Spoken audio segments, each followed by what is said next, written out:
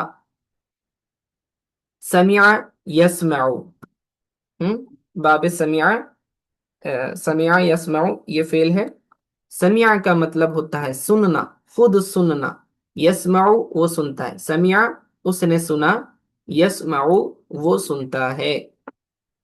اب اس سے ہم فعل باب افعال میں لے کر آئیں گے. ٹھیک ہے، تو یہ کیا بنے گا؟ سمع سے اسمع، اسمع، افعل کے وزن اسمع، یسمع، یسمع. ٹھیک ہے. ہم سمع اس نے سنا، سمع صوتن اس نے آواز سنی، سمع صوتن اس نے آواز سنی، یسمع صوتن وہ آواز سنتا ہے.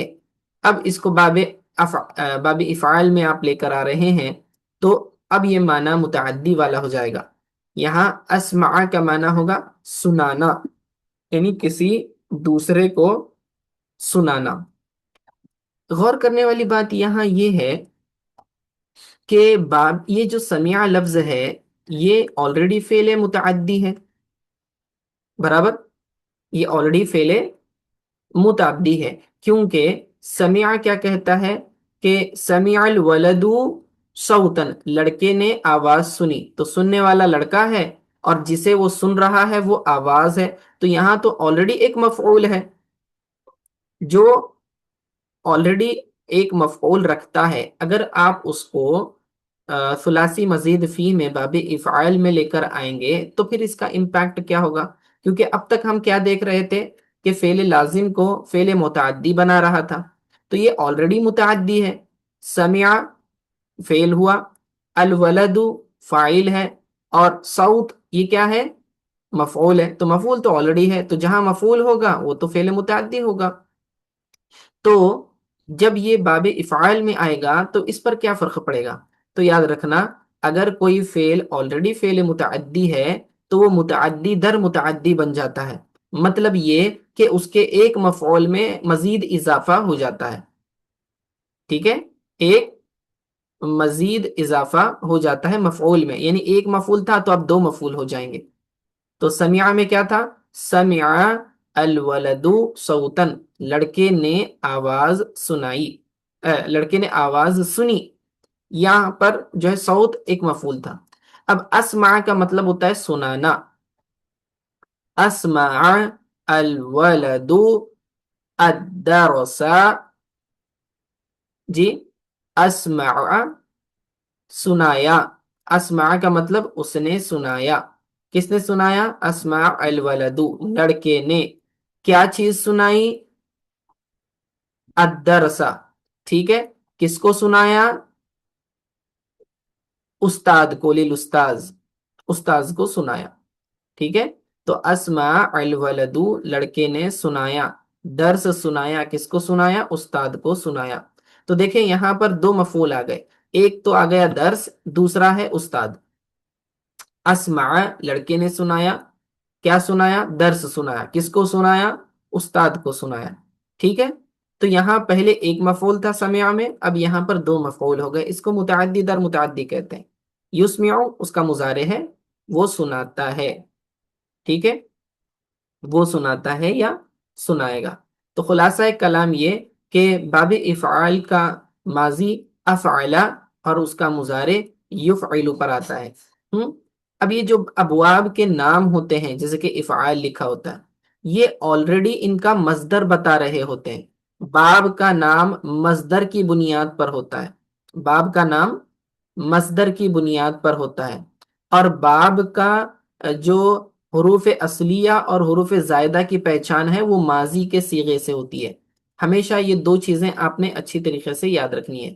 نمبر ایک کہ باب کا جو نام ہوتا ہے وہی مصدر ہوتا ہے، تو دیکھو باب افعال یہاں پہ بھی افعال پورا جیسا کا ویسا ہے، آخر میں الف کیوں دکھایا جا رہا ہے یہاں پر؟ تو یہ رسم الخط کا طریقہ ہوتا ہے کہ جب کسی کلمے پر آخر میں دو زبر ہوں تو ایک الف کا اضافہ کر دیا جاتا ہے، یہ بتلانے کے لیے کہ یہ منصوب ہے، ٹھیک ہے؟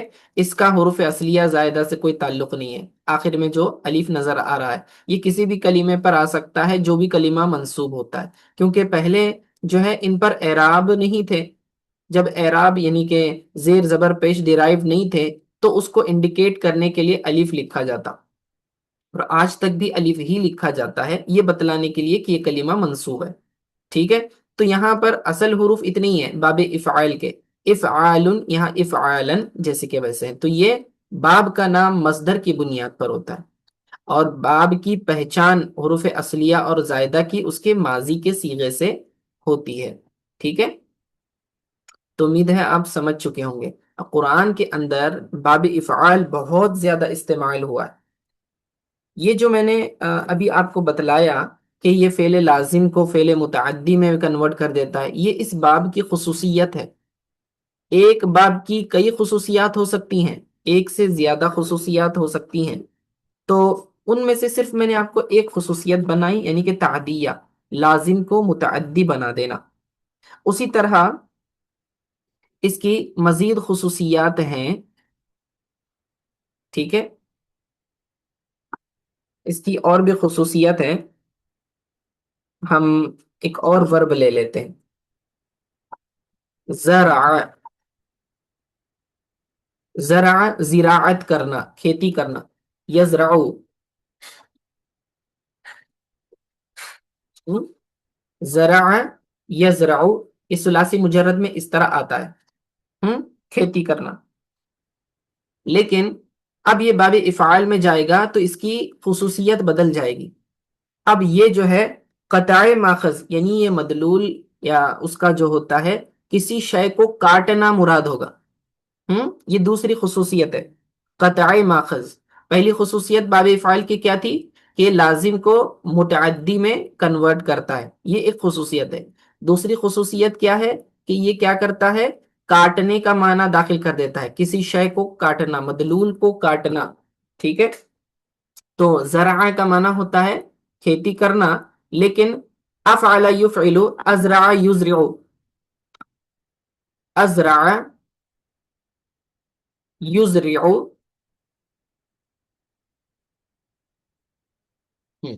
اب یہاں پر معنی کیا ہو جائے گا، ازرع کا مطلب ہوتا ہے کھیتی کاٹنا، زرع کا معنی تھا کھیتی کرنا، ازرع کا معنی ہو گیا کھیتی کو کاٹنا۔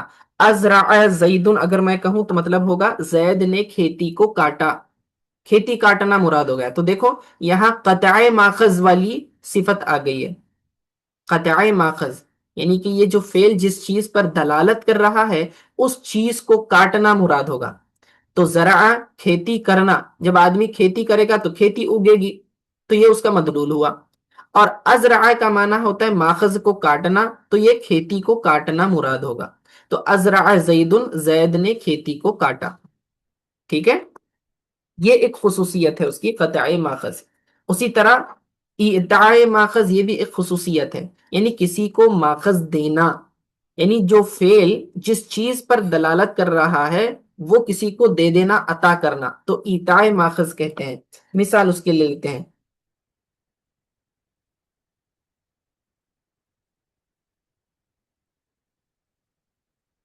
مثال اس کے لیتے ہیں فطر،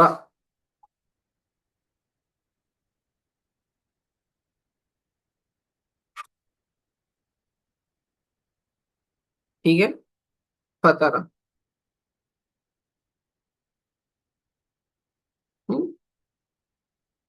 فطر اگر فعل ہے، اگر ہم اس کو ثلاثی مزید فی میں لینا چاہیں، یہ اس کا اصل جو ہے فطور، فطور سے ہے نا؟ فطور کسے کہتے ہیں؟ ناشتہ کھانے کو کہتے ہیں، افطاری کو کہتے ہیں فطور، آپ ناشتے کو بھی کہہ لیں افطاری کو بھی، ٹھیک ہے؟ تو افطارا افعلا کے وزن پر اگر کریں گے تو یہ بن جائے گا افطارا، ہم فطرہ یعنی کہ وہ افطاری کرتا ہے. افطارہ کا معنی ہوتا ہے کہ کسی کو افطاری دینا. افطارہ زید بکرن، زید نے بکر کو افطاری دی. افطارہ یفطر،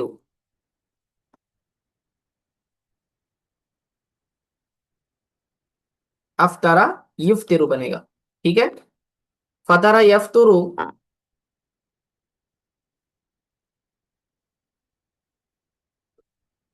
فطرہ یفطر سے افطارہ یفطر بن جائے گا.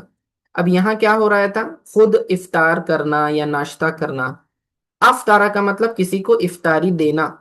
ہم تو جب ہم کہتے ہیں افطارہ زید بکرن، زید نے بکر کو افطاری دی، تو یہاں پر باب افعال کی کون سی خصوصیت ظاہر ہوئی ہے؟ ایتائے ماخذ، یعنی کہ یہ فعل جس شے کے اوپر دلالت کر رہا ہے وہ ماخذ کہلاتی ہے، اور وہ کسی کو دے دینا.